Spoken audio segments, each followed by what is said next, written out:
You gave up a TV job to start a podcast in your basement. If that doesn't scream midlife crisis, I don't know what does. It was Championship Sunday here in Indianapolis. What's the mindset then coming in as a defending champion? I want to win. No, I want to win. The young lady over my shoulder, Caitlin Clark. Not the best looking guy.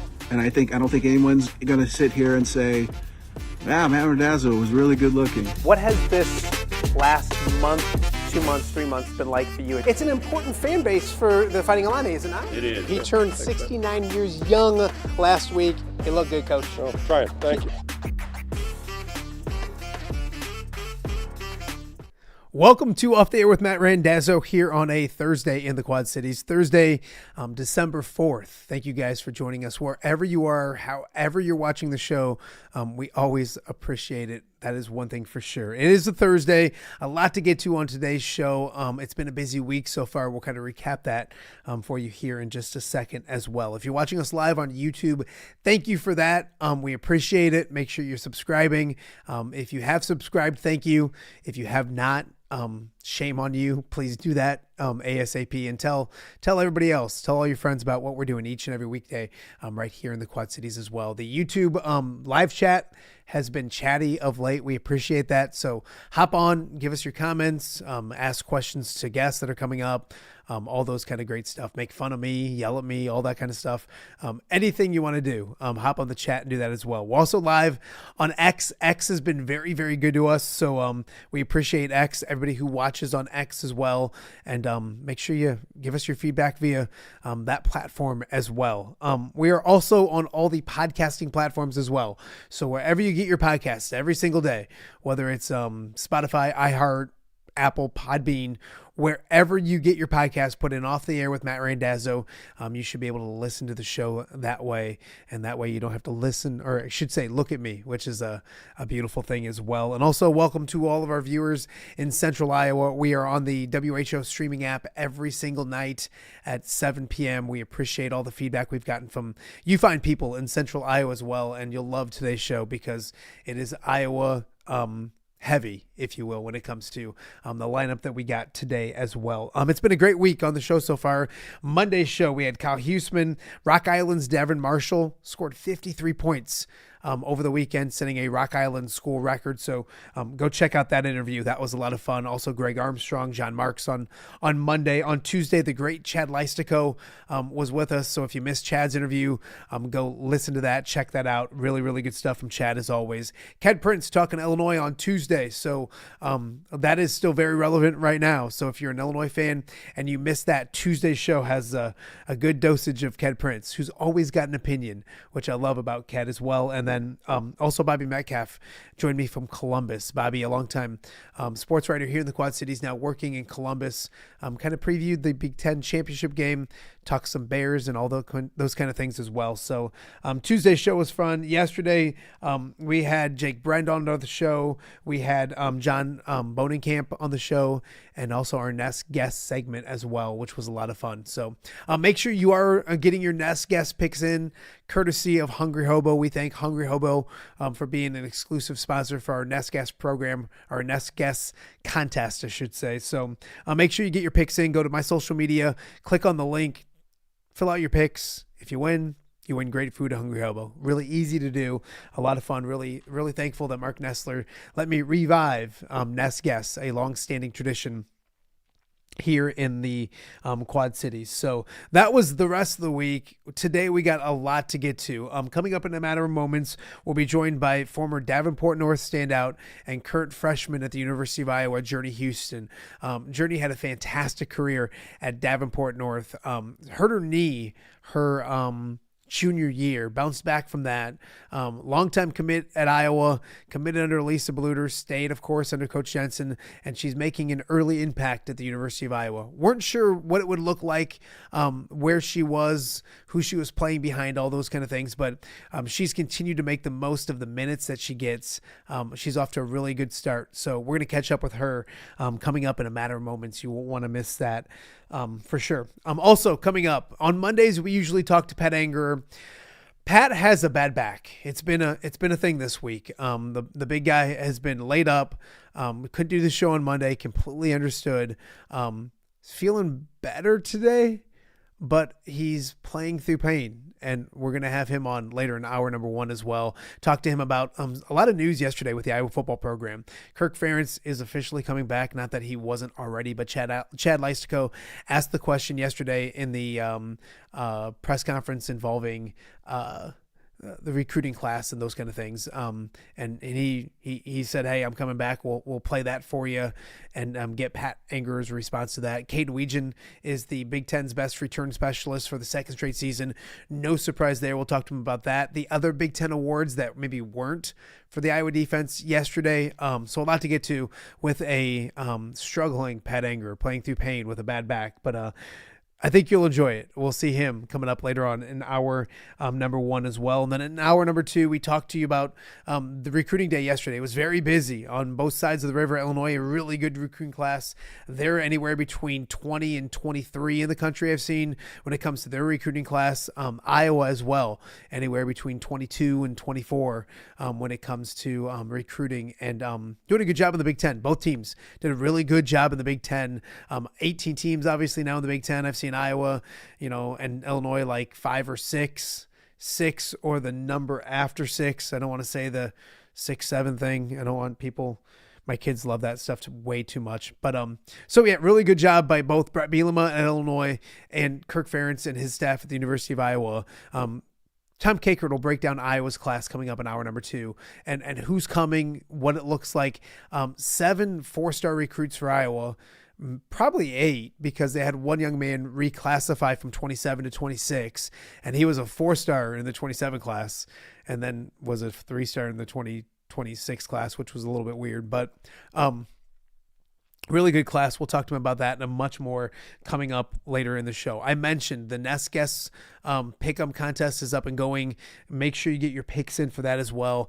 News and notes from yesterday: the Iowa State men's basketball program cruising to a victory over Alcorn State, 132 to 68. And I had there's people on social media blasting Iowa State about playing teams like that. I think Brian Stocking, whom I love, kind of was poking fun of or complaining about who Iowa State was playing. They've played a ton of really good competition, and they're going to number 1 Purdue this weekend. So they have every right in the world to welcome a cupcake to the Hilton Coliseum and enjoy it. And they did. 132 points. They made 19 3-pointers. It was TJ Otzelberger's 201 career victory, 101st at Iowa State. They honored him before the game last night with a career victory number 200 overall, 100 in Ames. So congratulations to Iowa State. And I mentioned they now go to Purdue this weekend, and then they host Iowa next Thursday, 1 week from today.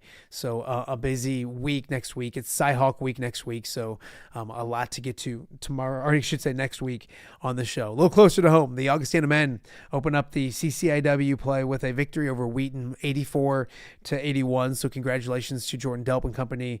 Dom Roden, former United Township standout, with 25 points. One thing I love about Jordan Delp's team this year, and we're going to try to do a show from the Carver Center coming up maybe in the next month or so, but a lot of local kids. Jake Willems from Riverdale, a couple Rock Island kids, UT's Dom Roden, Sterling's Andre Claver. So a really local flavor at Augustana. A good basketball team. They've been tested early in the season. They start CCIW play with a victory yesterday. So congratulations to the Vikings as well. Tonight, Thursday Night Football, my Lions hosting Dallas. Dallas has won 3 straight games. The Lions haven't lost 2 straight games in like over 3 years. And I'm so scared they're going to. So we'll see what happens. Didn't look great on Thursday. Doesn't look like they'll have Amon-Ra St. Brown. So we'll see how the Lions look at home in primetime at Ford Field tonight. That's a 7:15 kick coming up tonight. Also, last but not least, just a programming reminder, no show tomorrow, no new show tomorrow. We'll probably do a little best of show for the fine people in central Iowa to watch as well, but no show tomorrow. Got some stuff going on family wise. We'll be back on Monday with a full fun week, Cyhawk week next week, Wednesday the women, Thursday the men. So a lot to get to next week, but we got a lot to get to when it comes to today's show as well, and there's no better place to start than one of the people that we covered for a long time here in the Quad Cities at Davenport North, did a fantastic job at North and making an impact in Iowa City already as a freshman. So joining me now, a familiar face when it comes to basketball here in the Quad Cities, and now the state of Iowa, Iowa freshman Journey Houston joining me right now. Thank you for doing this, young lady. I appreciate you. Of course, anytime. It's been a fun start in Iowa City. Before we get to, what's to come and the actual games itself, we spoke at Media Day, and you were just excited to get an opportunity to show what you can do. What's the first, month of this season been like, and what's your mindset going into the first month of the season so far? Yeah, it's been a lot of hard work, a big adjustment for me, A lot of people can probably tell I'm playing the 4 position right now behind Hannah. So I'm a little bit undersized, but I'm just taking the role that my team needs right now and just working hard every day to keep improving. I think I talked to you at Media Day and you were getting comfortable. How comfortable you are right now? And was there a big change? I mean, you played AAU basketball and all those kind of things, but was there a huge jump between high school and college, and was it what you expected maybe? I would say there's a pretty big difference, just the physicality, how intense everything is compared to high school. It's a big difference for sure. But I am starting to get more and more comfortable. I feel like you can kind of tell that in my gameplay a little bit. As we've been playing more and more teams, and now we're getting to Big Ten play this Saturday, so I'm just really excited for that. This is nothing against your other freshmen, because they're fantastic players, and I know you love them as people as well, but you weren't the celebrated freshman. I mean, obviously Addie Deal and Layla Hayes and other newcomers that came in kind of got a lot of publicity. Did you feel underlooked or overlooked when it came to the start of the season, or were you just grateful for whatever opportunity you may have gotten? Yeah, 110%. I'm always grateful for everything, but I know what I'm capable of, and I know who I was. And before my injury, I feel like that kind of took me down a lot, and a lot of people is like, from their perspectives of how good of a player I am. But like I said, I know what I'm capable of at the end of the day, and like the stuff I do on the court, the effort, the energy, all that is just, it's a mindset, and the skills, I know I have it, so I just got to keep improving and showing up when it's time to show up. You mentioned your injury. For people here in the Quad Cities, they know what you're talking about. People outside of the Quad Cities might not. I remember it well. I was covering you at the time. I think it was junior year, tore your ACL. What's it been like coming back from that? And what did that teach you? More about, forget basketball, what did that teach you maybe as a human being and as a young lady growing up? Yeah, it taught me not to take anything for granted. I wasn't the type of player to ever get injuries, so as soon as I went down, I knew it was something serious. But I just took every day. I mean, like a sign from God, it happened for a reason, so I just kept pushing and, trying to work hard to get back to where I was before my injury. Do you feel like, I felt like you were back there senior year with the Wildcats last year. Do you feel like you're your old self, and do you think of those days and maybe when times are tough or things are struggling, do you think about what you went through your junior year in high school? Yeah, I always do. It's kind of motivation for me just to keep getting better, because I feel like I am like kind of like an underdog. I may be, looked down on. I'm not the, number one prospect that people look at, but I just feel like if I keep working, I'm going to get to where I was before. I feel like a piece of me thinks I can always just get better. So I may be like back to where I was then, but I think I'm just going to keep improving. Journey, a lot of people have said to me, hey, that Journey Houston's good. They've been impressed with you so far this season. What have they seen from you, and what kind of player are you? If you had to self-scout yourself, what kind of player do you want to be, and what are your strengths when it comes to what you bring to this basketball team? Yeah, I've always been a pretty versatile player. As of right now, what my team needs isn't necessarily what I may want to do. I may want to shoot a trail 3, but that's not exactly my role right now. Eventually I'll get there and my coaches will give me the green light, but I'm just doing everything that I'm told, working hard, being physical in the post, and shooting those 15 feet range shots, and just keep improving. So then I do get the green light to, step outside on the arc. I know I have it in my bag, so yeah. We're excited to see it. I know you have it in the bag. I've seen it. If I had a dime for every time I called a Journey Houston highlight over the last 4 years, I could have actually retired instead of just doing this goofy little show upstairs. Journey, has anybody taken you under their wing, or who have you worked with maybe the most at the University of Iowa to help you through the transition of coming from high school and getting ready for college basketball? Yeah, from the coach standpoint, I work a lot with Coach Sean and Coach B. Those are kind of my position coaches. So when I have questions, I usually go to them. And player-wise, obviously, Hannah has a great skill set. I go to her.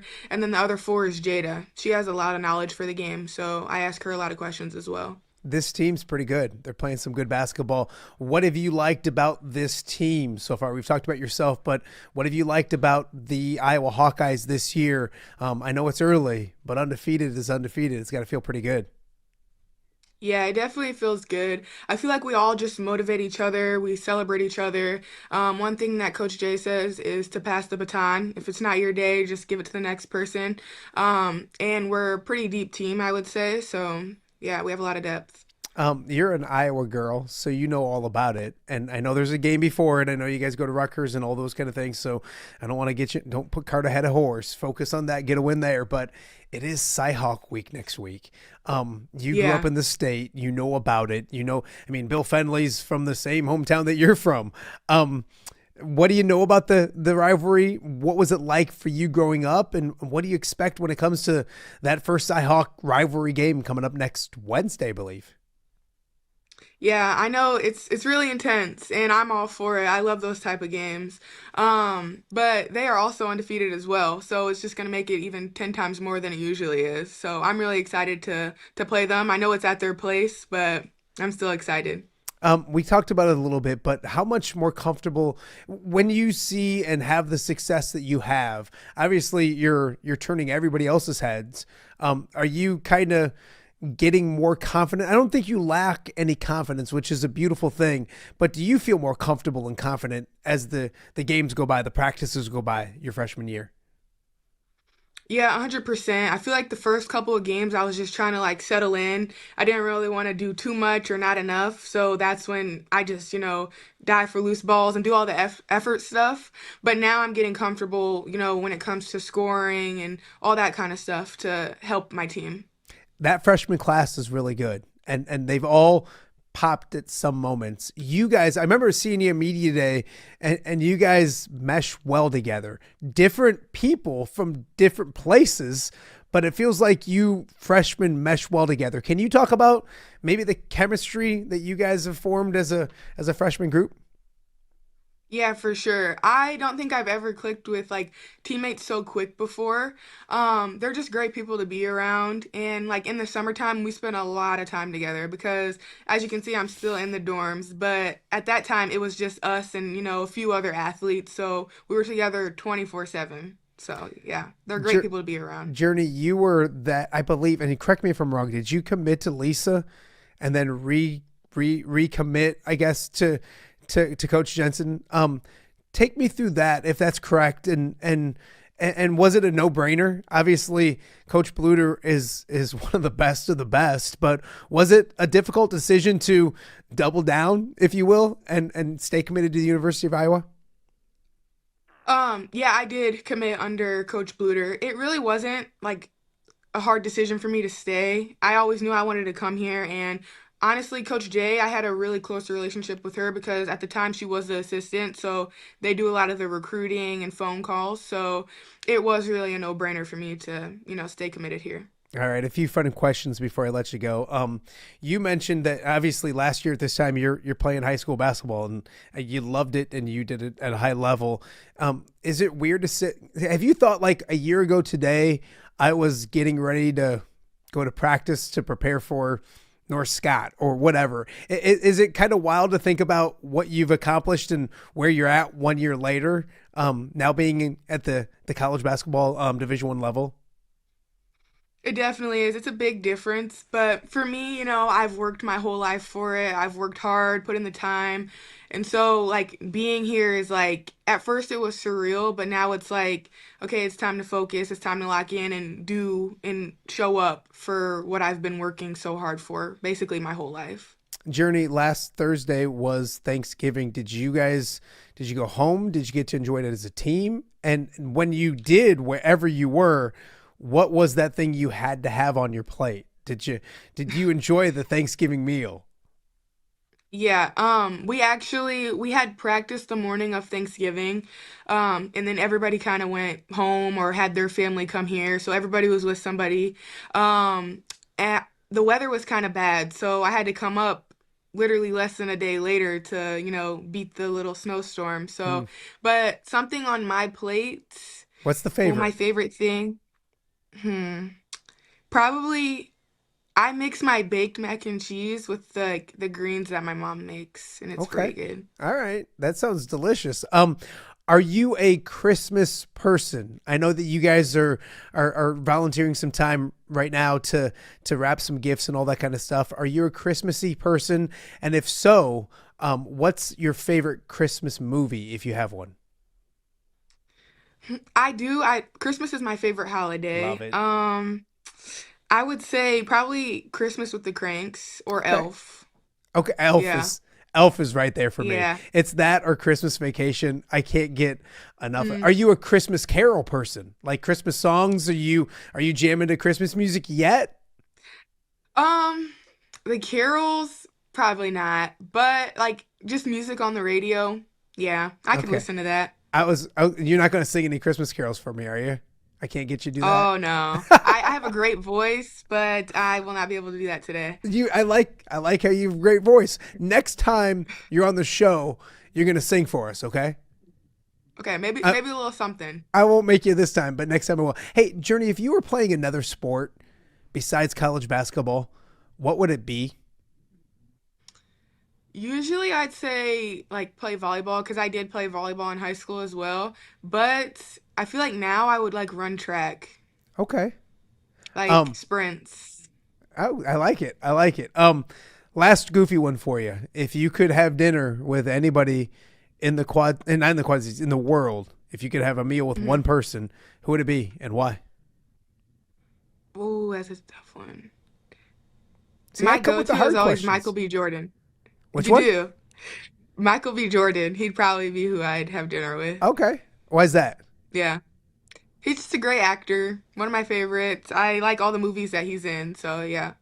I love it. Let me ask you before you go. Rutgers this weekend, Big Ten play. You get ready to play Big Ten basketball. As a freshman, are you excited about entering? It's obviously conference play, and you guys have been tested so far, but it's a different vibe when it comes to Big Ten play. What have you been told about it, and how excited are you to make your Big Ten debut coming up in a few days? Yeah, obviously we're undefeated right now, so we know everybody's going to be coming pretty hard and give us their best shot when we do play them. I've been told, obviously any game you play in college is going to be physical, but especially Rutgers, they are a physical team. So I wouldn't say I'm nervous. I think I kind of got all the nerves off. I'm just more excited and, ready to show up. Was there a nerve? When did you get unnervous? If that makes sense, that's a bad question. Let me rephrase that. Did you have a moment where you were like, "All right, I'm good"? Did you have a bucket? Did you have a moment where you just kind of like took a deep breath and said, "I belong"? If that makes any sense.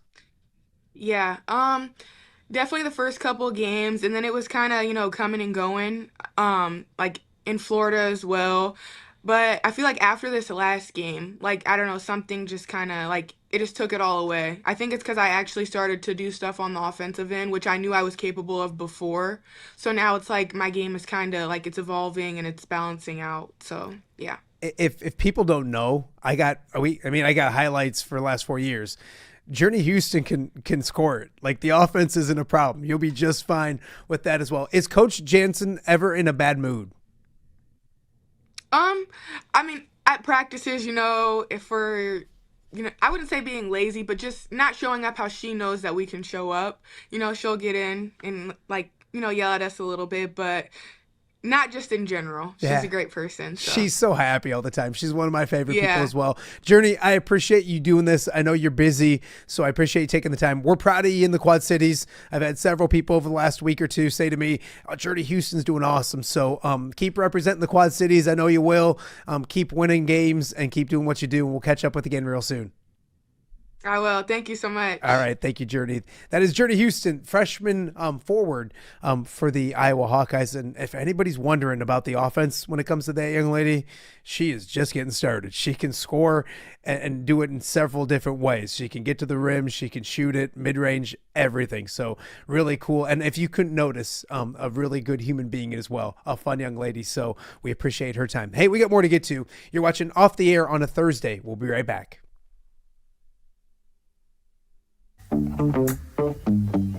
All right, be honest. Are you craving Hungry Hobo again?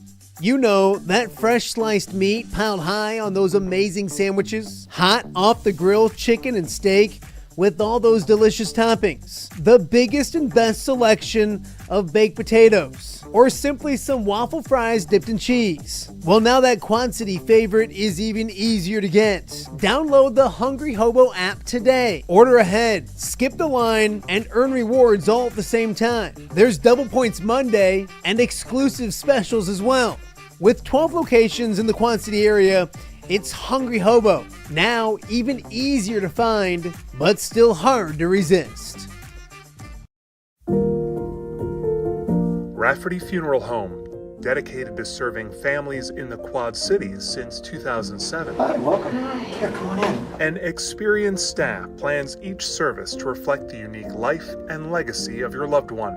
Rafferty Funeral Home is proud to serve our community with dignity, respect, and compassion, helping you to celebrate your traditions and lasting memories no matter your faith, culture, or budget. Rafferty Funeral Home in Moline. Call today to discuss prearrangements.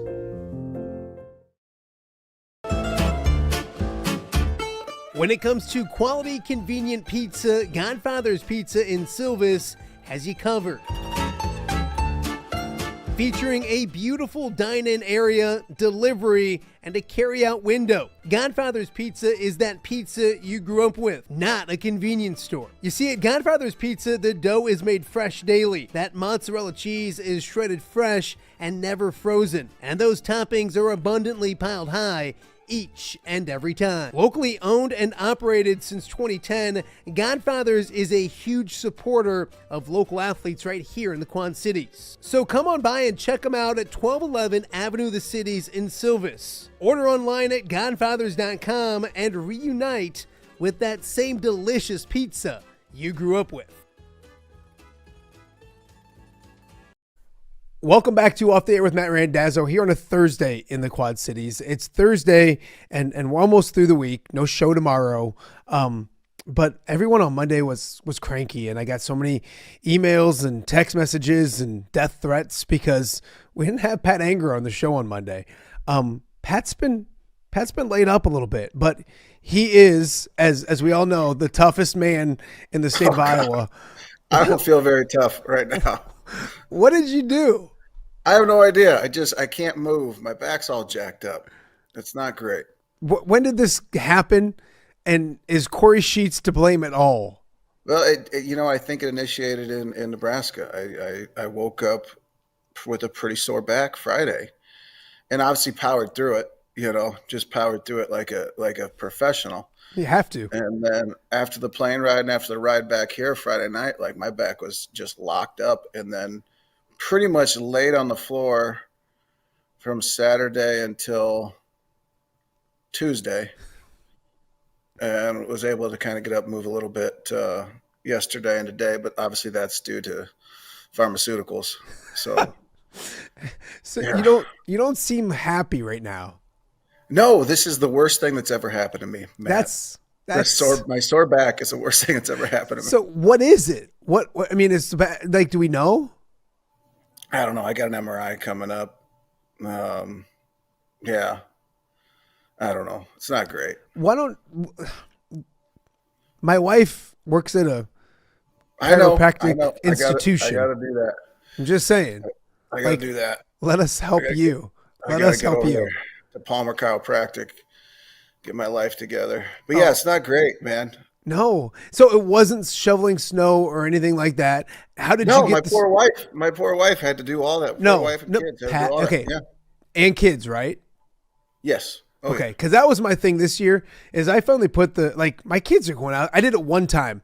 I went out the first time and I did it, and I'm like, all right, now I'm done. Like, you guys go. Yeah. And we have really good neighbors that have fancy machines that do a lot of stuff for us, which makes life a lot easier. But man, the best thing in Indiana, I was always in the winter. I would always have surgery, and my wife would be pregnant, so our neighbors would always do our street and stuff for us. Our driveway was the best. Yeah, that's Really a beautiful thing. Is your wife pregnant now? Is that another? You know what? I think it's medically impossible, but you never know. What are you looking at? Is she there? She's over there. Yeah. Okay, I want to make sure she doesn't get. I don't want to get in trouble. Your wife is an amazing woman. My favorite person in the whole world. Honestly, if she's good, if she sticks with me through this week, I think we might have a future. I feel bad amazing. for you, Patrick. Hey, well, let's I feel talk bad for her. Yeah, are you bad? Like, when I get sick, I'm awful. I feel bad for my wife because I whine. Are you tough, or do you become like that little whiny dude that she has to deal with? I'll tell you what, with my back, it's just like I've played with a broken back, played with a broken arm, played with broken foot, like been knocked out, but this back thing is the worst thing I've ever had to deal with, ever. Yeah. I tell people back injuries are the worst thing ever. And mine come. And the worst thing is I don't even know how I heard it. I just woke up and it hurt. It wasn't my back, but it was my neck one time. I heard it because you know how you brush your teeth. It's going to look bad, but you brush your teeth and you move your hand. I started moving my neck one day just because I was lazy. And all of a sudden my neck was like, and I had to go. I was out for like a week and people were like, how did you hurt your neck? And I was like, brushing my teeth. And it's like, I mean, what? I'm not an athlete, but I shouldn't be hurting my neck brushing my teeth. Should I? How did you do it? Show me how you did it. Nope. I caught myself. Didn't even go there. Anyways, let's move on. Hey, it's been a busy week for Iowa football. The media face of Iowa football, Pat Anger, hasn't been around to talk about it, but recruiting class is done. Awards came out. All of those kind of things. Pat, or I should say Kirk, my fault, held his press conference yesterday, and not that there was any doubt, but you have to ask the question, and Chad Leistico, one of the best in the business, asked Kirk, are you coming back next year? I want to play that for you, and then I want to get your thoughts. Yeah, 26? That's next year, right? God, I hope so. I mean, unless you know something I don't know. I just tell him the truth. I feel really good. I had no idea what it feels like to be 70. Now I do. However many months it's been, and it doesn't feel any different than when I was 60. I feel good physically. I've got permission from my wife to keep doing this, and it's what I like doing. I really like enjoying it or enjoy doing it. Unless we just just screw this up beyond repair, which we're trying to do right now in college football. I don't envision stopping anytime in the near future. It's what I do. Don't golf. When I did, I stunk, so I don't see going back to that. First off, he's the best. Second, You've been around him now more than you have been in a long time. I mean, you played for him, but when you went to the league and out of it, you were in touch with him, but you weren't around him a lot. You've been around him more the last 2 years than you have been in a long time. You're not surprised by anything he just said, are you? No, it's funny. I've had people reach out and like, oh, it's coach's last year, and I'm like, dude, not a chance. He's got the same energy he had when I was there. And even when I was there, people were saying, well, how many years does he have left, right? Like, dude, this guy's unstoppable. You can't keep him down. He just keeps continuing to get better. Great energy. He hasn't lost it. He's killing it. I hope he coaches forever. And I think he's in a position to where he can coach as long as he wants, and he deserves that. Yeah, absolutely. And like he mentioned, and he joked about college football screwing it up, but I mean, it'd be one thing if it was a 6-6 season and things didn't go well. They barely made a bowl game. They didn't make a bowl game. I think this was one of his best teams. And Pat, we'll have Tom Kakert on later in the show to talk about the recruiting class. This is one of his best recruiting classes in a long time. I mean, maybe his best is 05. Were you part of that one, or was that the one before you? Yeah, I was 05. Yeah. They called that the best recruiting class ever under Kirk Ferentz. Yeah. Not a lot of us. I don't think It Yeah, panned not a out. lot of us made it. Yeah, just due to injuries and grades and us doing stupid stuff. But Yeah. hey, '09, we ended up having the best team of all What time. So I maybe was there's a going to say, correlation. what do they call that? The greatest football team in the history of America. Okay, that's what I thought. I just want to. I want not just Iowa, but the No. whole world. Yeah. I thought that. But that's. I mean, my point. I guess is, it's not like it's plateaued, and through all the changes of college football, Pat, he continues to have Iowa at a high level. It's really remarkable.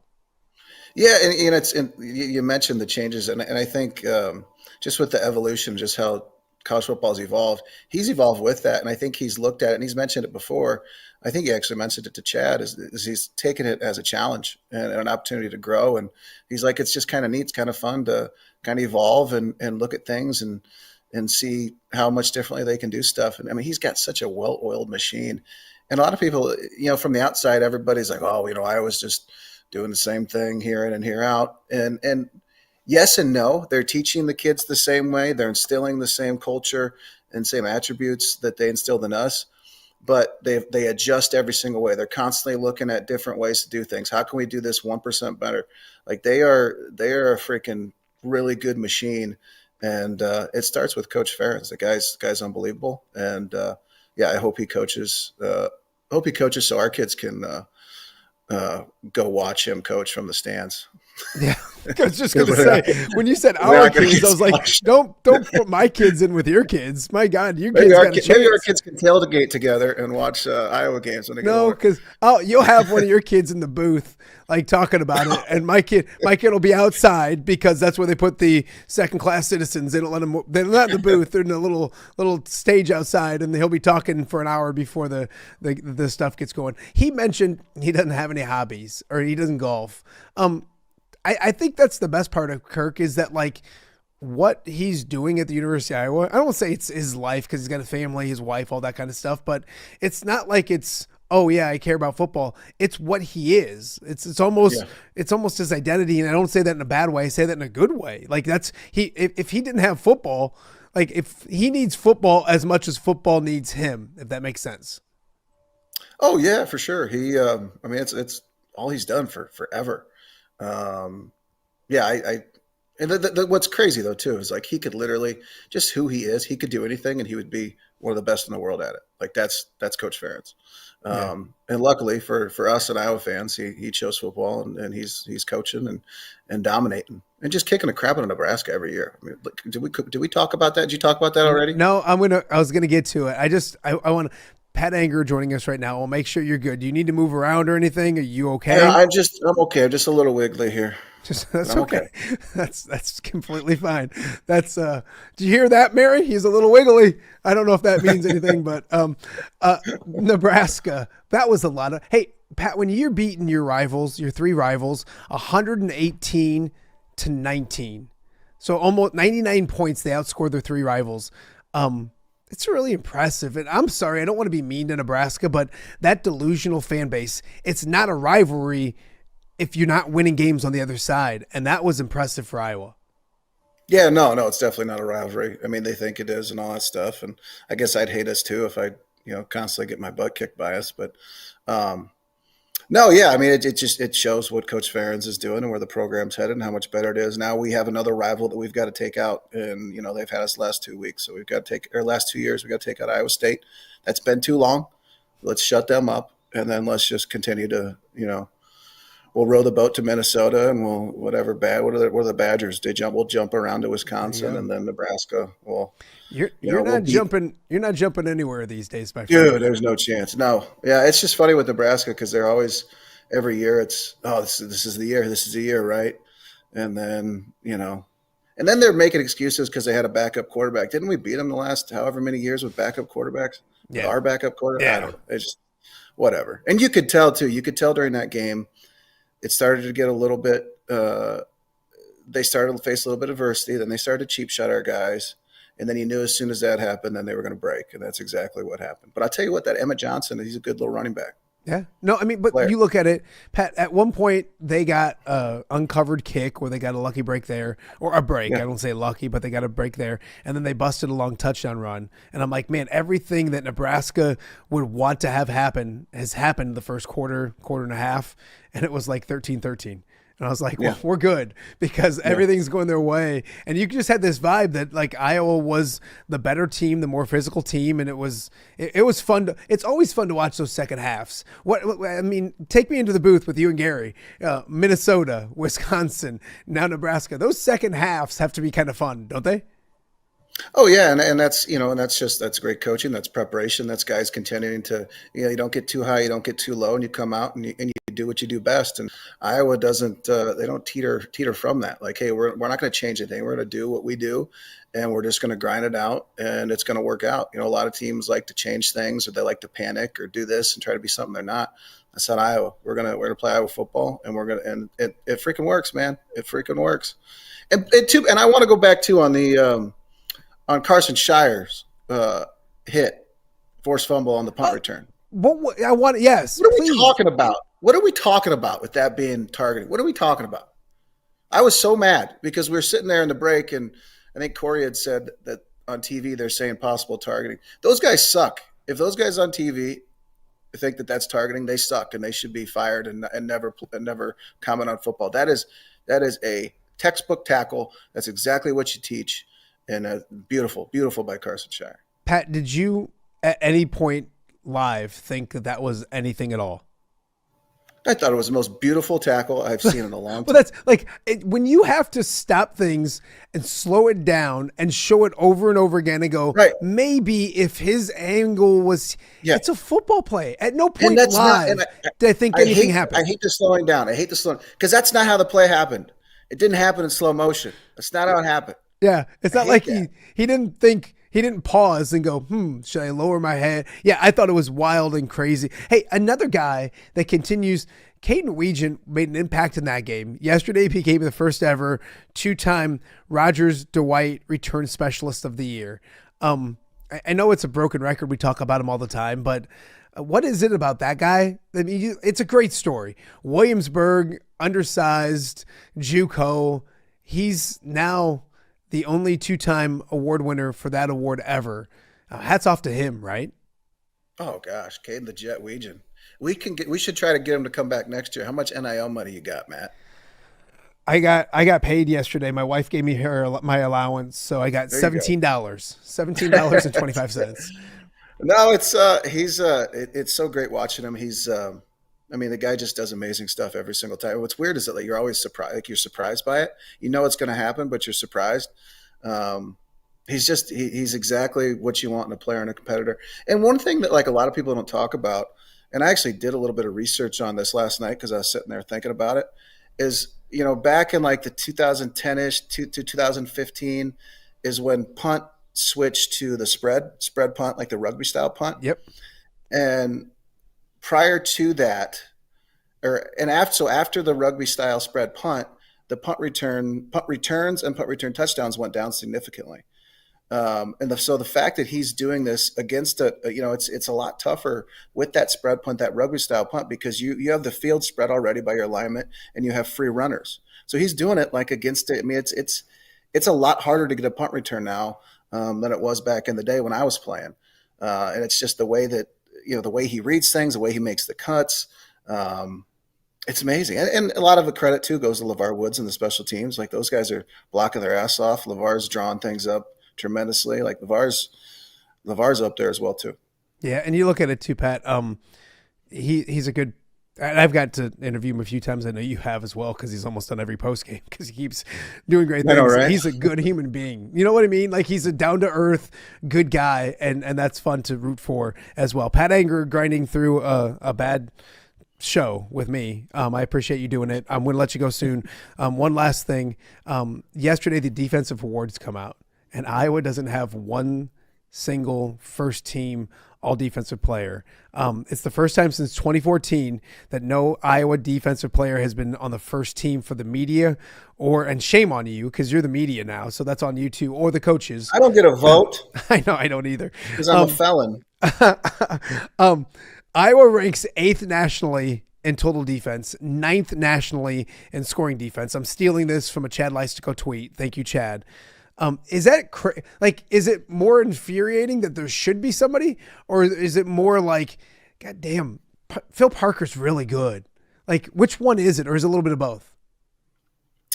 Obviously, I think it's kind of hilarious that we're top 10 defense in the country and nobody's first team all conference. But I remember in high school, I remember like going in my junior year. I remember one of you media guys, maybe it was KWQC, maybe it was one of you guys came in and were like, you don't have a lot of and I think they said something to Coach Frecking about how we don't have a lot of stars on this defense, and a lot of no-name people on this defense. I remember Coach Frecking getting kind of mad, and then he was like, you know what, that's good, because we got a bunch of dudes that are going to play together, they're going to work their ass off, and they're going to be a team. And that's the Iowa defense. Like, we've got studs on that team, but what's the best thing about them is they're together and they're tough and they fight, and it just shows how great they compete. It shows how well coached they are. So, like, yeah, first team. Do we have a lot of guys that should have been on there? Absolutely. But what would they? I think a lot of these guys would rather they'd rather have a top 10 defense than have 2 or 3 guys on first team all conference and be a 25th ranked defense. So good group, guys play hard, and they're getting better every single week, which is fun to watch. It's fun. Kevin Frecking didn't say it like that though, did he? No, absolutely not. Gosh no. darn, we should be a team. Oh, geez, shucks. Yeah. I'll leave that for him. The offensive award comes out today. The offensive awards come out probably anytime now, and I think Logan Jones will be a first team guy. Jennings Dunker. Just take our whole line. Just take our whole line and put him on there. Yeah, so we shouldn't get shut out today as well. Before I let you go, have you looked ahead to a bowl game? It sounds like everything everybody tells me is Tampa's the place to be, the ReliaQuest Bowl, maybe a Vanderbilt game coming up. Just your thoughts on bowling. Do you care? Do you want to go south? All that kind of stuff. No, I don't care. We'll go wherever. Hey, if somebody wants to come across the street and scrap, I'm in. Except give me a little bit of time to get my back together. I will fight you right now, and I think I have a chance. Dude, honestly, I told my 14-year-old, I said, this is probably the only time in your life that you'll be able to kick my ass. Did he do it? I told him to bring it, but he wimped out. Yeah, no, I don't blame you. So is your wife home taking care of you? No, she's working from home, but yeah, she's also taking care of me as well. You two are it's just so special. So Love sweet. you, Mary. Nothing. She hates me. Mine too. I don't have to whisper it. Mine too. It's awful. But you know what? Hey, thanks for. I texted you yesterday because I figured you were doing better, and then you hop on here today, and you look. I feel like I'm torturing you right now. This is better. This is better than I've been. Get up and do a jumping jack right now. Oh God. Maybe what happens if you do it and all of a sudden you hear and it pops and like everything's good.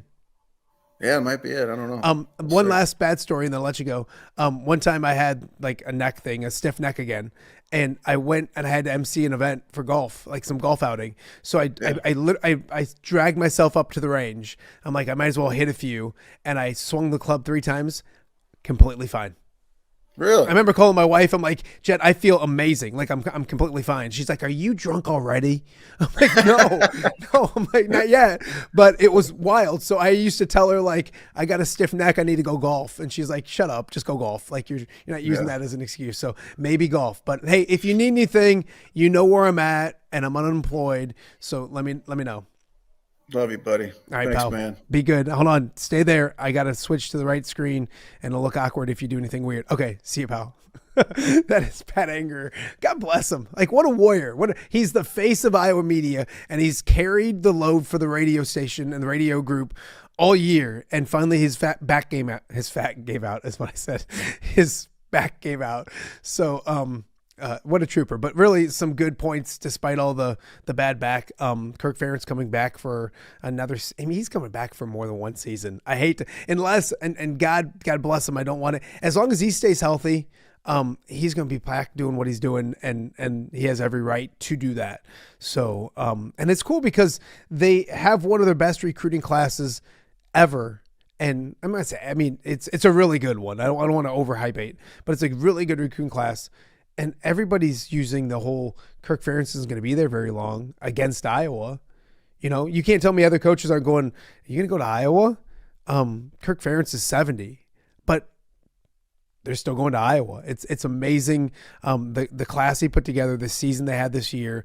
I know it wasn't perfect. People are going to sit here and be like, hey, they're 8-4. They should be 10-2. They could have been, all that kind of stuff. I get it.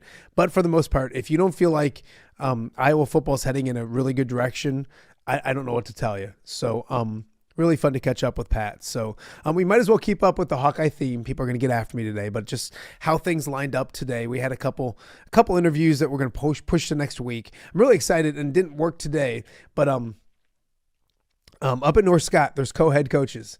Paul Rucker and Carly Rucker are co-head coaches up at North Scott. It's really cool, and they're going to be on today, but Carly's not feeling well, so we're going to do that next week. So that's probably why it's all Iowa today. But we went Journey Houston, we got Pat Anger, and now coming up, we are going to talk about that Iowa recruiting class and catch up with Tom Kakert about a few other things as well. Also, college football in general. This Penn State stuff is crazy.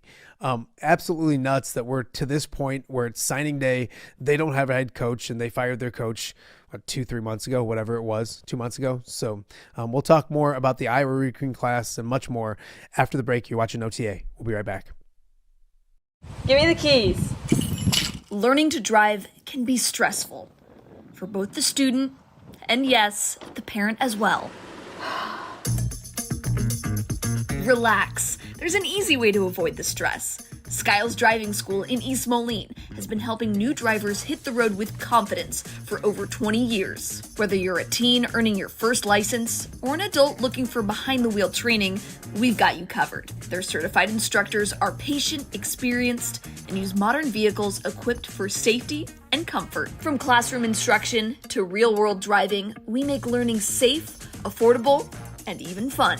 Call 309-278-0098 or visit skylesdriving.com. Skiles Driving School. Get in, buckle up, drive your future forward.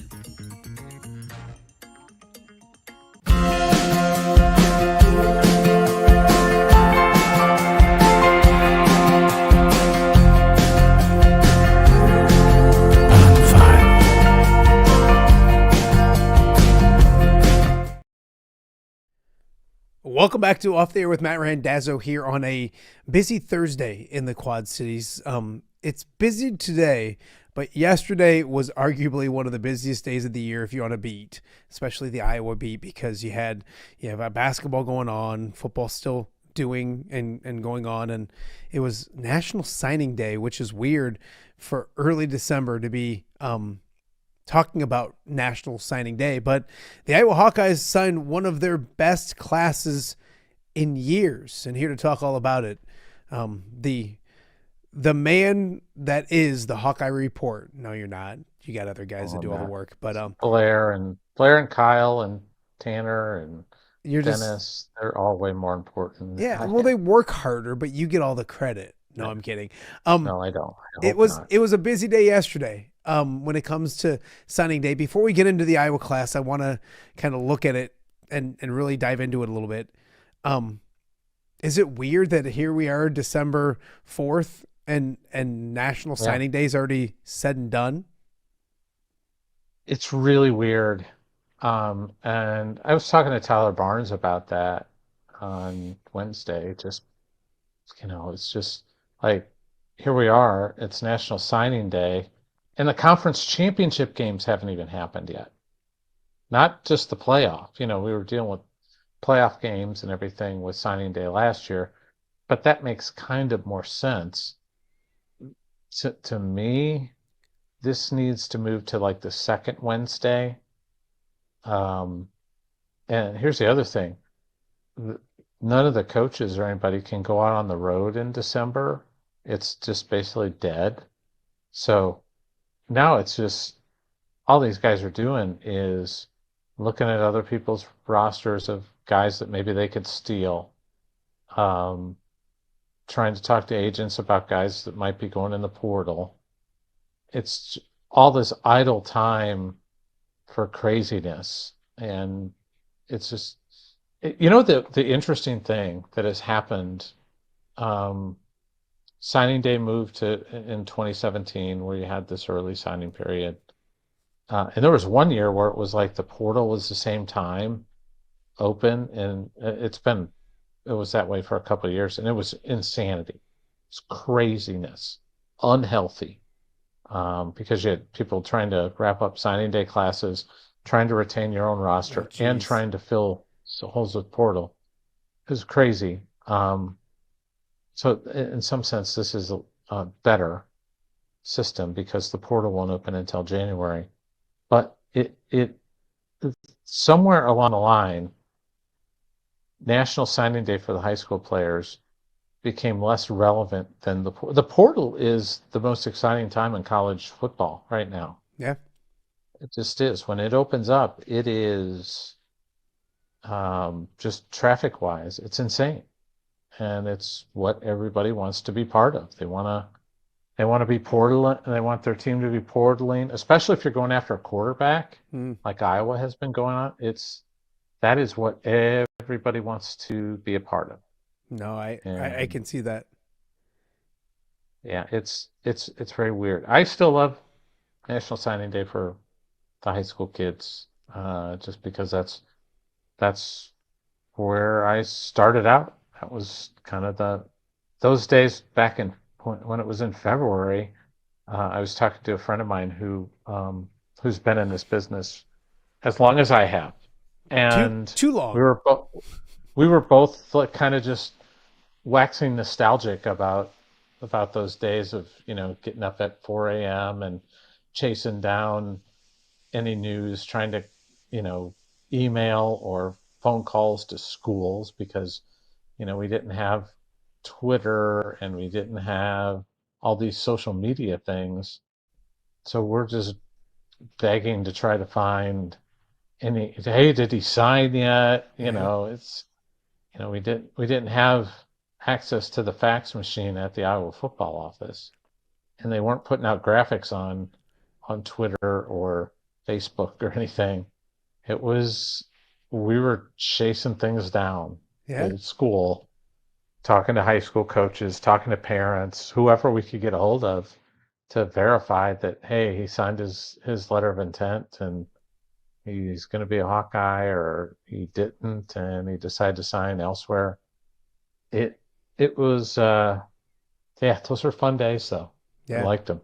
Well, I remember doing the TV stuff way back when, and it was the same thing. It was like if you had to get there because you had the big signing and the pomp and circumstance around it. And now, gosh, in recent years, it was like, why am I waiting till 6 o'clock to show everybody what everybody saw on social media 3 hours ago or 6 hours ago, whatever it is. So it was a really good recruiting class for the University of Iowa. This is Iowa's best recruiting class since blank. What would you put into that answer?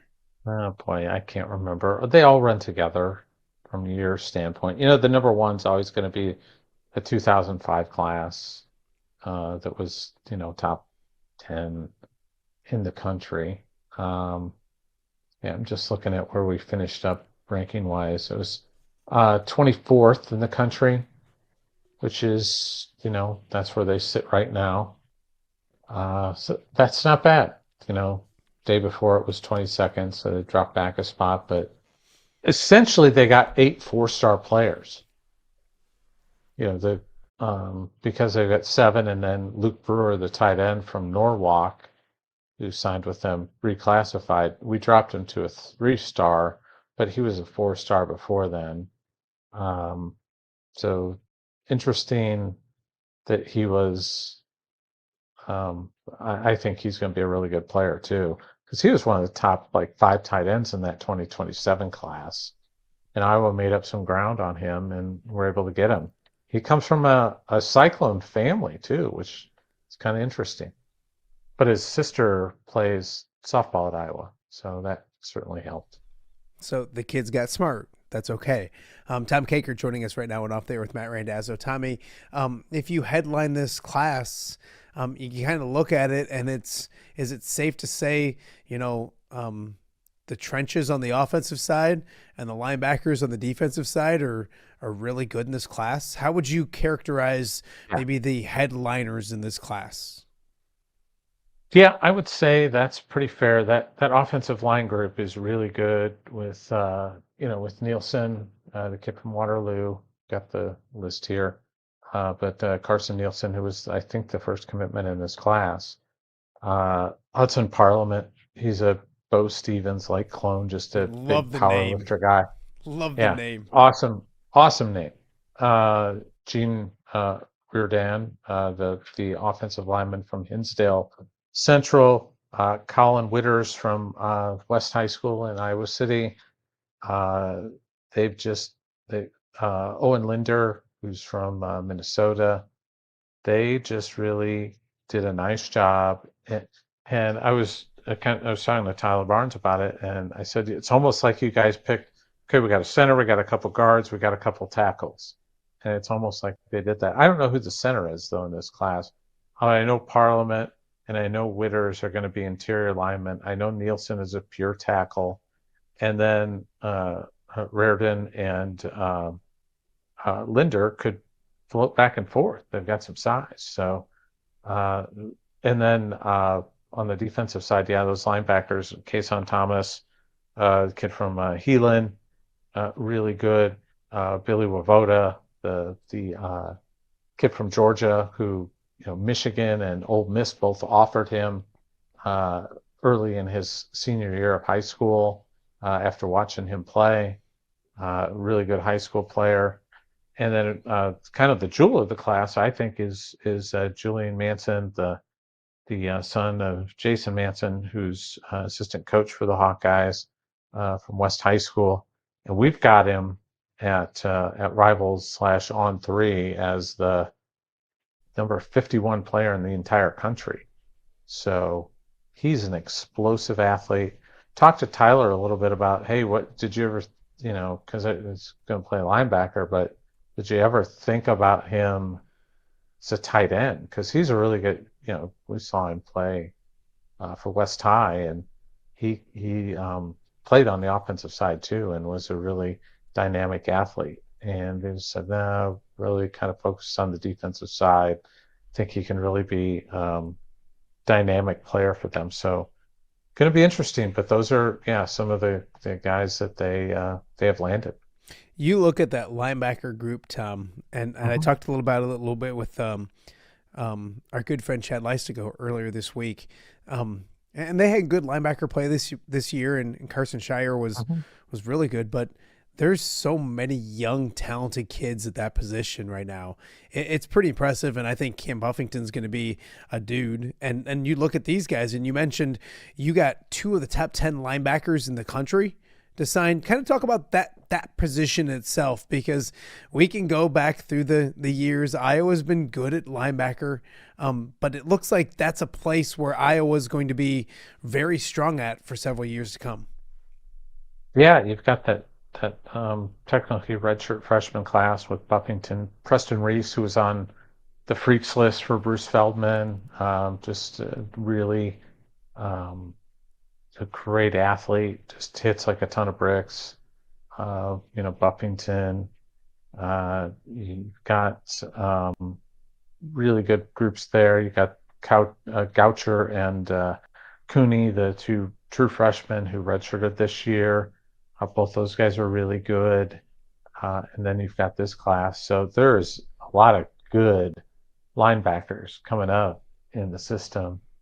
And I'm excited to see what all those guys can do. It's weird, though, because the way Iowa runs their defense right now, only 2 of them can play at a time.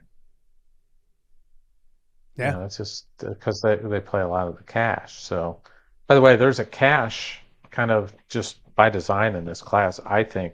Marcelo Vitti, defensive back, 5'11", 200 pounds from Detroit Divine Child High School.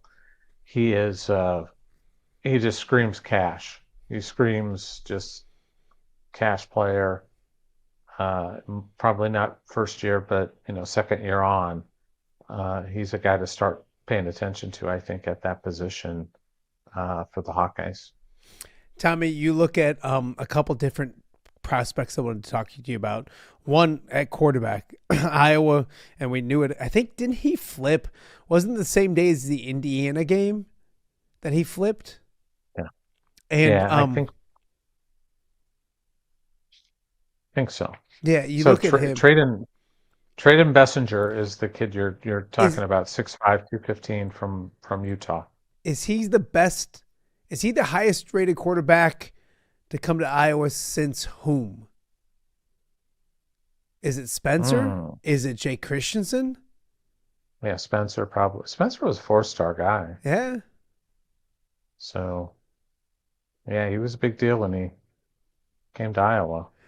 What So, he didn't even know at that time he'd get his own island eventually at Iowa called Petrus Island, but we digress Petrus Island. about that. Was How good is this young man when it comes to quarterback play? And obviously you don't come and play right away, but this is a guy who could have a good future at the University of Iowa. Like a timeshare on Petrus Island still own. Still rent there a couple times a year. Yeah, you got to. You made the commitment.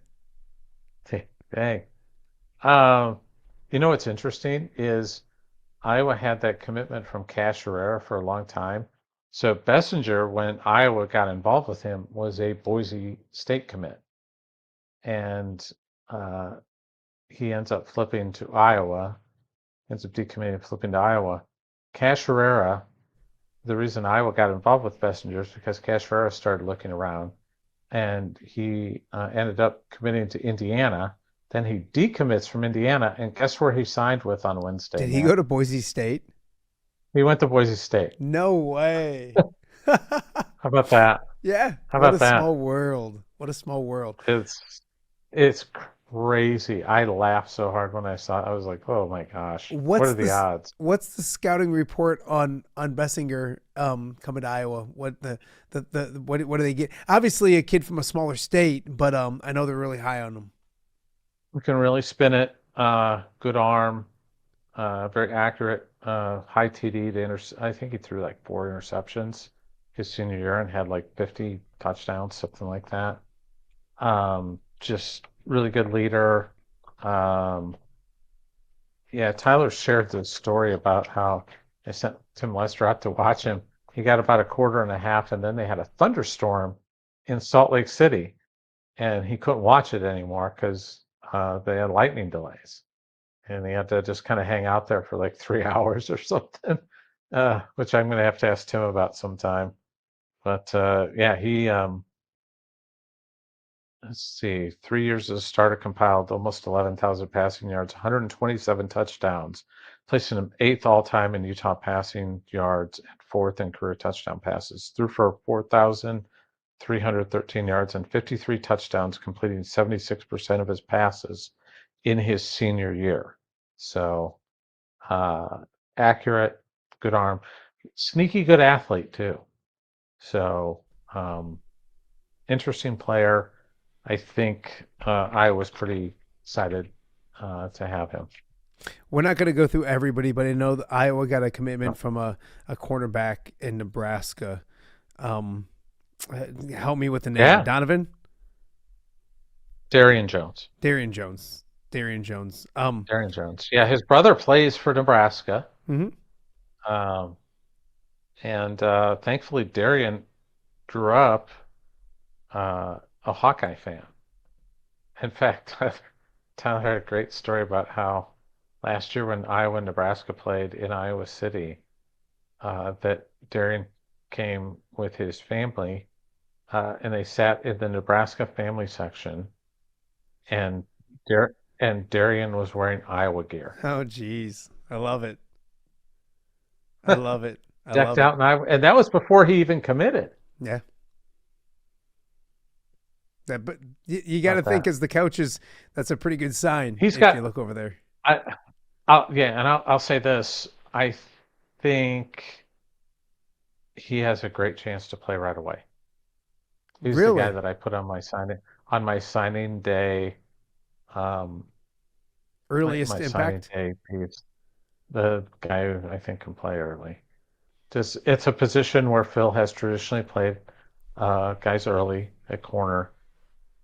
Great ball skills, length, size, everything you're looking for, confidence, swagger. So, yeah, I think he's going to be pretty good. You look at this class as a whole, Tom. What does in 4 or 5 years from now, who's the guy we're going to be talking about the most? Great question. It might be Darian Jones. It might be Julian Manson, I think. Those are the two guys. Who are we not talking about right now that will say, oh, we didn't talk too much about him. He ended up being really good. Is there an under-the-radar guy that you're intrigued by as this class wraps up? Couple of guys. I'll give you one on offense and one on defense. I love it. Offense, Brody Schaefer, the wide receiver from Wisconsin. Ran a 4.4 at a combine, so he's got wheels. Was a quarterback and safety at the high school level. Gives me that Ed Hinkle vibe, and I loved Ed Hinkle. So if he can end up being Ed Hinkle, that's a damn good football player. Yeah. So I'll throw him out there. Another guy that I'm really interested in is the guy that they flipped on Tuesday, Jack Janda, the 6'5", 250-pound defensive lineman. He's athletic enough that Wisconsin was looking at him as a tight end. He flipped from Wisconsin to Iowa. He wanted to play D-line, so his team just won a state title up in Detroit, and he's got a big motor, and I think he's going to be a D tackle. Going to have to fill out a little bit. They'll probably have to put another, 30 pounds on him before he gets out there. But I am really intrigued by him as a player that could be something. Year 2 on. I like it. I like both of them. Wrapping up this class and then moving on, I got a few other things I want to talk to you about. What's left with this class? Is there any other additions? Is there any late signees? Obviously, you know more about the numbers game than I do, and you don't know who's coming, who's going when it comes to other ways to add and subtract from your roster, aka the portal and those kind of things.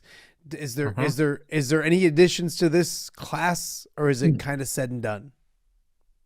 Kind of done. The one guy to watch is more of just a preferred walk-on addition, and Tyler Barnes said today, because basically those guys that are the preferred walk-ons now are getting their tuition paid for. So that's part of what they're giving those guys when they come in and when they turn down a full ride somewhere. Like Eli Robbins, one of the guys that they signed today, wide receiver from Norwalk. He's a high school teammate of Luke Brewer. But Robbins had an offer to go to Wyoming. And, Iowa said, well, just cover your tuition, cover all that. So it's essentially kind of the same thing. They get the training table already anyway. So, what was your question again? Are they going to? Your question was anybody? Any remaining guys? Yes. Considine. Kaden Considine. Cade Considine would be the guy to watch. For those who don't know, he is the son of Sean Considine, former Iowa safety, and a hell of a player, played in the NFL. They just won a state title up at Byron. And Caden Considine is a terrific athlete. And I know Iowa is hoping to be able to get him on campus. Be fun.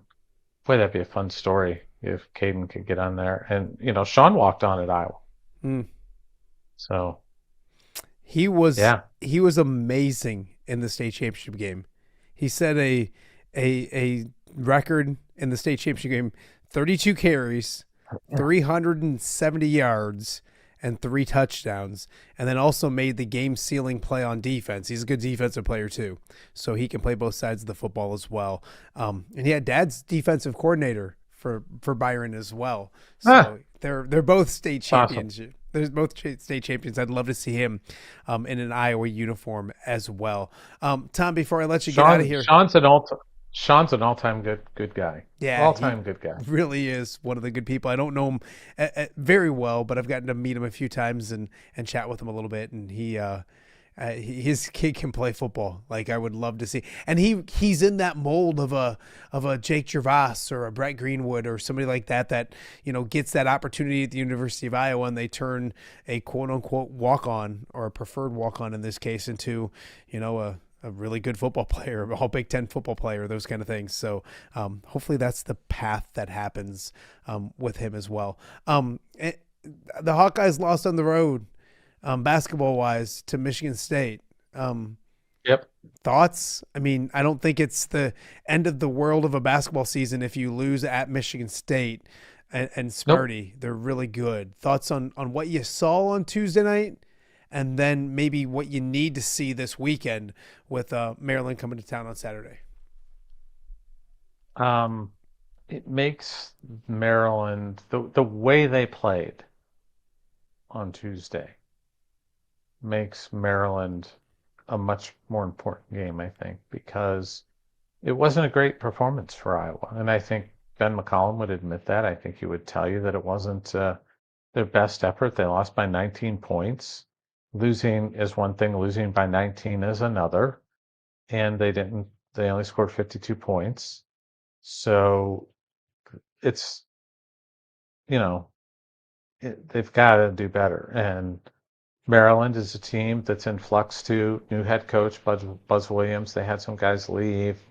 So they've got kind of a new look roster this year. But I think what was concerning was Iowa got their butt kicked on the glass. That's not unique to Michigan State. Does that to a lot of people, but Iowa just was not competitive on the glass. It was 37-19, something like that. I mean, it was almost doubled up.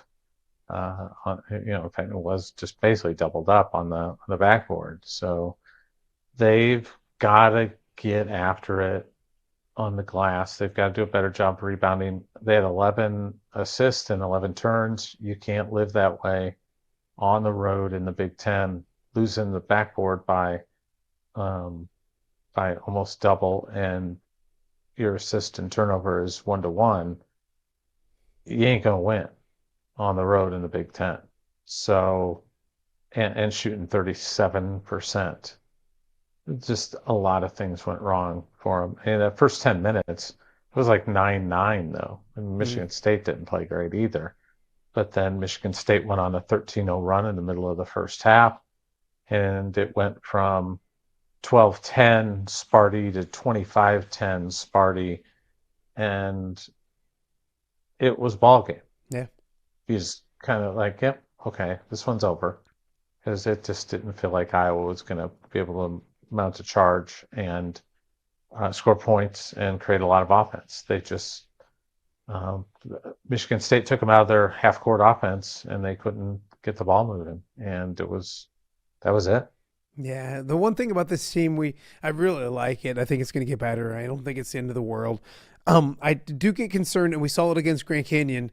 They go through little stretches where they struggle offensively. Isaiah Howard was really good late in that game to make that an easier victory than what it was kind of shaping up to be. So you see that a little bit. I don't think anybody. I had somebody tell me today that or yesterday that it's Ben's style, and I told you it was going to be slow. It's not Ben's style. I think it's just the fact that they played a really good defensive team, and that's kind of where they're at right now with things. So Maryland's important. Tom, that place should be rocking. The students are in town. It's a Saturday. People complain that, you're playing every night of the week, and it's 6 o'clock games are too early. 8 o'clock games are too late. 3 o'clock on Saturday. 3 o'clock on Saturday. That place should be rocking for a game that, in my opinion, it's not a must win, but I think it's very, very important that they get back on track and win that game with Iowa State next week. It's a big game for the University of Iowa. See if they can get the job done against the Terps coming up on Saturday as well. Next week is Cy-Hawk week, Tom. I'm really excited about it. I've already had Bear Cage tell me he's ready to come on. I'm going to try to track down Jess Settles. Jake Brender, I had him on yesterday. He's excited about the Cyclone side of things. So next week will be a lot of fun. Before I let you go, what the world's going on in Penn State with that football program and that coaching search? Did you see what happened with the BYU thing? It was the crumble cookie guy. I read that read all the time on the pregame show. The crumble cookie, yeah. Yeah. And so it's just so funny. So on Wednesday, when James Franklin had his signing day press conference at Virginia Tech, he had one of the things they had there were crumble cookies. Really? Oh my God, they're just throwing. So somebody, some guy who runs a BYU fan website like mine, I would never do this because I'm a kind and benevolent dictator of the world. Yes. So I would never do something as evil as this. Hey, but, people on Twitter watching this on X, tell us what you think about Tom's benevolent love or whatever you just said. Go ahead. I'm sorry. I said I'm a benevolent dictator. Yeah, there you go. You know, kind and benevolent dictator. I love it. So this guy that runs a BYU site sent a box of crumble cookies to the Penn State athletic director. Wow. Awesome. That's amazing. Hey, Crumble is in Kinnick Stadium, and they also have a great location in Coralville. And it's at Carver Hawkeye too. They have because you haven't been there yet, you know, because you don't go to men's games at all. Stop. What? That's the new thing. I got crap from somebody else about that the other day. I hope Randazzo finally was probably Corey. I'll get to games. It was Corey. I'll get to games. I wanted to go on Saturday. I have 10 youth basketball games on Saturday, and I really wanted to go. I really wanted to get there. And hey, my kids are so bad they might lose early, and I can get up there. Hey, Jen Randazzo can take those boys. And I got a coach. Iowa City. I got a coach. I'm trying to change the Element basketball program one young player at a time. All right. I'm the feeder system. You look at it like, hey, Crumble Cookie, taking the game day experience up one cookie at a time. Trust me, it's as good as it gets. So, but like, I always think Nebraska fans are the most delusional fans in college football. Has Penn State got to that point where they just thought that things would be better? I don't think they've been delusional. I think I've heard what may have happened is like, you know, all those guys are Jimmy Sexton clients. Jimmy Sexton's the coach whisperer guy. He's the agent for all the coaches and everything. Wasn't too happy with the way James Franklin was run out of town and has kind of poisoned the water around Happy Valley. Just basically told coaches, don't take the job. If you want, you can go out and pretend you're interested and go get a raise and more years and more security, but don't take that job. And look at what's happening. I mean, they may end up just hiring the interim. Wow. It's just crazy. I don't know. But you know what, Tom? People don't want to go coach someplace that fired a guy that went to the national semifinals the year later. I'm not a James Franklin guy. Like I wasn't a big fan at all. But the bottom line is he took Penn State to the national semifinals last year, and what was it? 6 months later, they say get out of here, and that's tough to convince people to leave good situations already. He led Penn State to the Big Ten championship game last year. Nearly beat Oregon, who was the 1 seed ended up being the 1 seed in the tournament last year in the college football playoff. I think they were the 1 seed, and they nearly beat them. Went to the semifinals, almost won that game, and played for a national title. And because they struggled this year, and I'm not a James Franklin fan by any means. I mean, I think he's kind of a clown, but he deserved to get fired. They were just frustrated with him because of his record against top 10 opponents, and justifiably so. I mean, he struggled. He really did. In those big, that's why we mockingly refer to him as Big Game James. But get to a point where you did it early so that you could get ahead of the curve, and now you're way behind the curve when it comes to getting a coach. You might as well have kept him, fired him now, and then it doesn't look as bad. Then the narrative isn't we just fired the coach that made the national semifinal. At least they went through the season. Now you've basically you've lost a recruiting class. Yeah. Right. Now the good news is for them is that you can make it up in the portal. They got to keep their own guys. They're going to lose enough of their own guys. Yeah, there's going to be a lot of guys, from what I understand, probably heading to Blacksburg. It's crazy. Tech. Good, because the ACC needs better football teams. Because I looked at the weekend slate. A five-loss Duke team. Duke versus Virginia is your championship game? Yeah. That's where you got to fix your thing, your tiebreakers, and just say we're going to put the two best whoever teams. Won, and then put whoever's highest in the CFP rankings. Yeah, and that would have been Miami. Yep, and that's a decent football game. So Matt, let me ask you this: if you're the college football committee, you are making the decision, and you have Notre Dame and you have Miami, who's going in? Notre Dame's won 10 straight, but Notre Dame lost to Miami. First game of the year. I'm putting in Notre Dame. Why? Because so head-to-head doesn't matter? I'm not making that decision. I'm not making the decision on what happened in August. I'm not. I'm looking at football teams and the best 12 football teams in December, and Notre Dame's a better football team, and they didn't get embarrassed. They went to Miami and lost by 3 points. It was something close.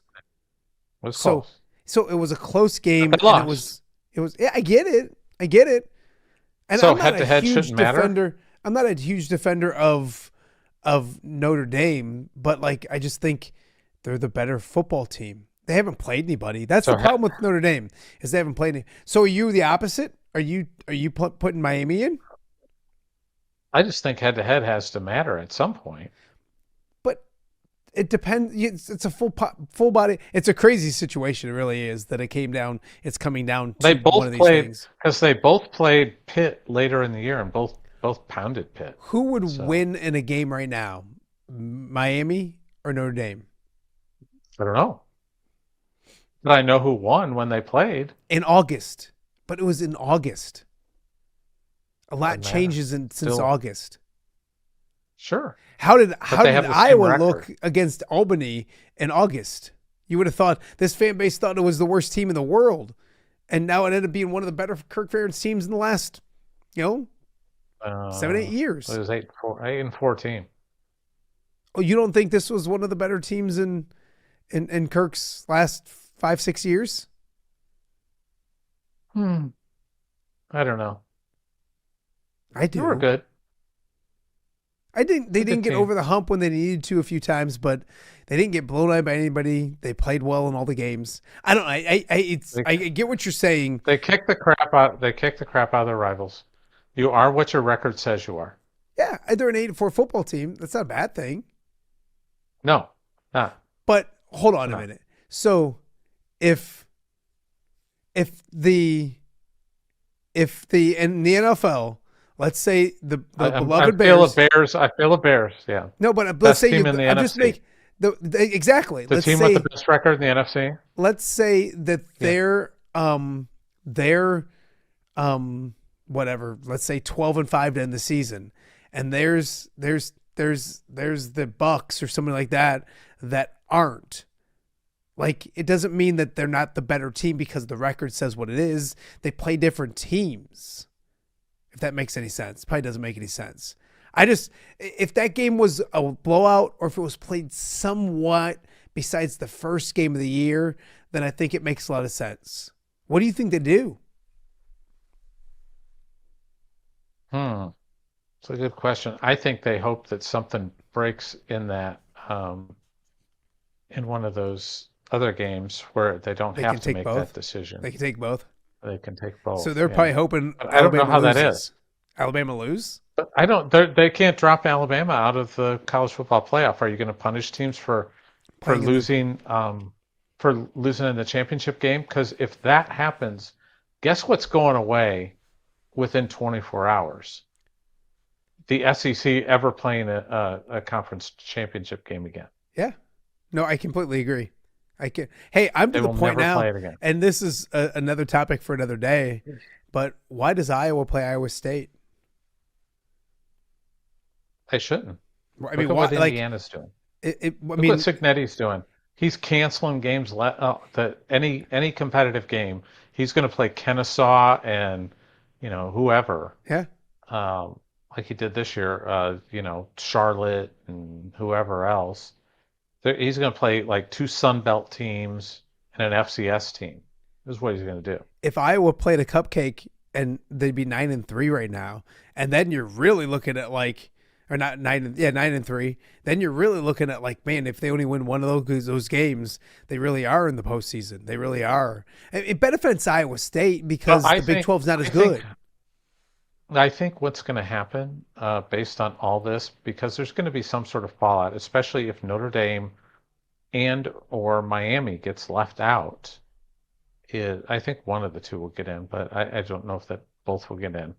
And there's some interesting betting markets. By the way, if you want to bet Notre Dame not in, it's a plus 380, I think. For them not to get in. Not to get in, plus 380. I think they can make a run. I do too. I think they can do some damage with. That's what all of them. Do you think Miami can? Sure. Okay. But they're poorly coached. Mario Cristobal's bad coach. He's just not a very good coach. But they got Carson Beck. They got talent. They got the talent to make a run. Yeah. No, I get it. But what's going to happen from all of this, I think, is we're going to get it to 16 teams next year. People are just going to say, you know what? Let's not have to worry about this anymore. Then we're just going to complain about 16. You're going to complain about 16 and 17. Maybe, but I don't think that those discussions will be as. I get it. Because this is the thing that's screwing this up is. This is why college football is kind of dumb sometimes. You should just put instead of saying, oh, well, we got to take the winner of this game and that game and, these conference title games, just pick the 12 best teams. The 12 teams you have ranked. Yep. We don't need the non-AQ. We don't need James Madison in there. We don't need if they're in the top 12, then fine.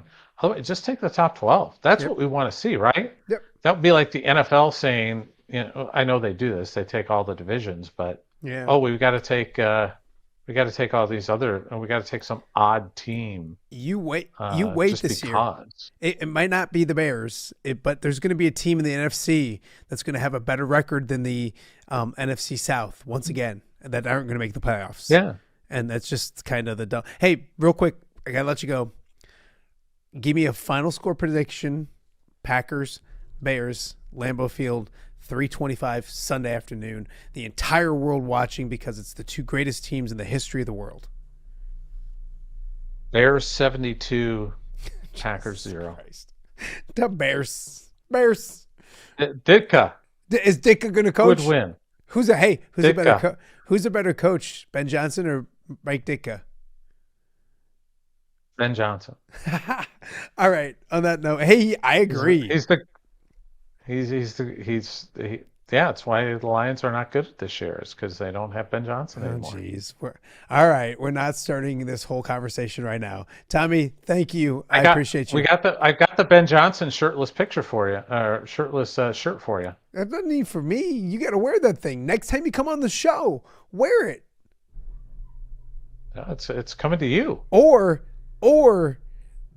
do yourself a Ben Johnson and you just not wear a shirt next time on the show. No. Good point. I'll talk to you soon, buddy. Be good. All right. Bye. All right, Tom Kakert joining us here on Off the Air with Matt Randazzo.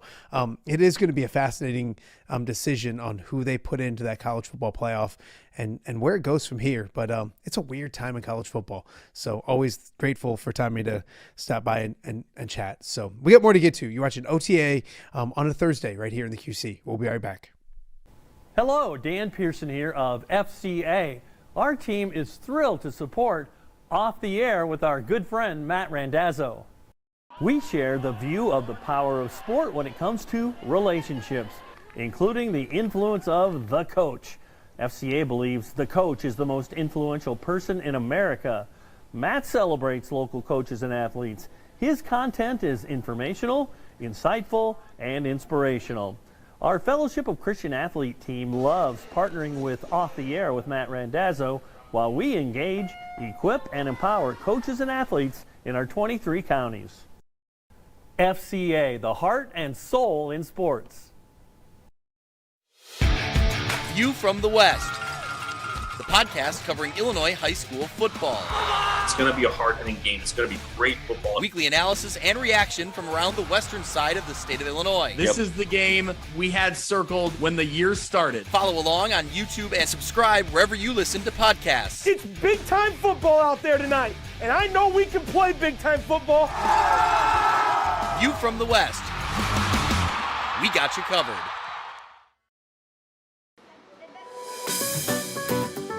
Are you looking for the Quad City's best chips and salsa? There's only one dude to turn to. Right on. Snoop. Hand-cut chips, fried fresh with that crunch you've come to love. And the most addicting salsa with delicious fresh ingredients each and every time. Pick up your chips and salsa, queso, enchiladas, and much more at the Stern Center in Rock Island. To place your order, simply call the man himself. It's Snoop at 309-314-8197 and find out for yourself what the rest of the Quad Cities already loves.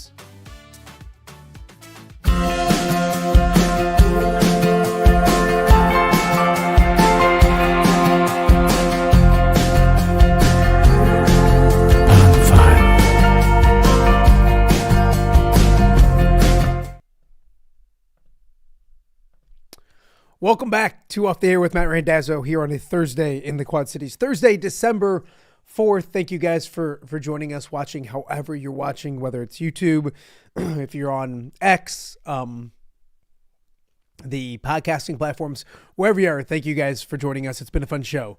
We started things off by chatting with Iowa freshman forward, Journey Houston, of course, a Quad City product here at Davenport North, and she's made the most of her opportunities early in her career at the University of Iowa, getting the minutes she gets and doing a little bit of everything when she gets on the floor. Go listen to her interview. A lot of fun. I'm excited to watch her continue her career at the University of Iowa. She's just getting started. Super talented young lady. A very nice young lady as well. So check out our Journey Houston interview. Also, thank you to Pat Anger. He was on the shelf on Monday battling a bad back. He grinded it out today, chatted. I didn't think it was as bad as it was. I knew it was bad, but he was doing better yesterday, so I figured let's do it. And he battled through the pain, and he had a great perspective on Kirk Ferentz, Kaden Wetjen, a bunch of stuff Iowa football-wise, as always. So go check out Pat, and then Tom Kakert spent the last 40 minutes talking about the recruiting class, college football in general, a little basketball sprinkled in between as well. So if you missed any of them, go check them out. Scroll back, check them out on the YouTube page as well. Make sure you're subscribing as well. It's been a fun week. We mentioned it to start the show, but Rock Island's Devin Marshall, Chad Leistico, Jake Brend, Ken Prince, all people who have been on the show this week as well. So it's been a fun week. Make sure you go back, watch all the shows, get all the information you need, all those kind of things as well. No show tomorrow. Excuse me. We got some things we got to do family-wise. So off tomorrow, back on Monday. So looking forward to a really fun next week. Getting back on the roads on Fridays. I think we're going to start taking the show on the road to different gyms around the Quad City area when it comes to high school basketball on Fridays and kind of do shows from there, which should be a lot of fun. Also, it's Cyhawk week next week. Wednesday, the women, Thursday, the men. We'll get you set for that throughout the week as well. The Bears are the best team in the history of the world. They play the Packers this week. Tonight, it's the Lions and the Cowboys in what could be almost an elimination game when it comes to the postseason. So did not expect that when that team was 5-1 earlier this season. So hopefully they can right the ship and turn things around and get a victory tonight for my sake and my kids' sake, up in Detroit at Ford Field. So thank you guys for watching. We appreciate it. Again, no show tomorrow. We'll see you guys again on Monday. Have a great weekend, and we will talk to you guys then.